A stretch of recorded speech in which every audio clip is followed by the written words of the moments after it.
Thank you. Tungependa idara ya Meteorological Department itoke wazi na advise wakulima kwamba hii mvua ambayo inanyesha itaonyesha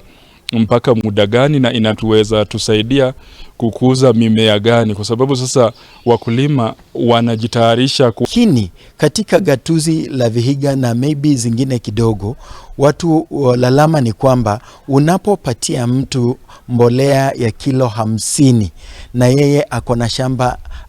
a quarter ama nusu ya eka, inakuwa changamoto kwa sababu kwanza anaona ya kwamba hata hiyo shilingi 2500 ya kuchukua hiyo kilo 50 ya mbolea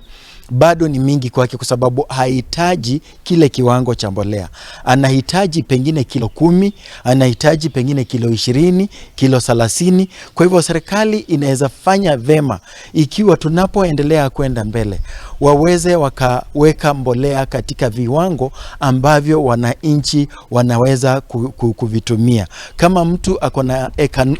nusu ya eka ama quarter ama kiwango ile ingine kidogo ambacho hawezi chukua kilo 50 ya mbolea, aweze kupata mbolea katika kiwango ambacho kitamsaidia. Kuhusu hali ya chakula katika huu ukanda na kutafuta mbinu na maarifa ya kufanya kazi na serikali zetu za kaunti na washikadau wengine ya kuhakikisha kwamba eneo hili linajitegemea kwa upande wa chakula na pia linasaidia hata kulisha sehemu zingine za Kenya kupitia kuboresha ukulima wetu na pia kubadilisha sera ambazo tuko nazo ambazo zinasaidia kukuza mambo ya chakula.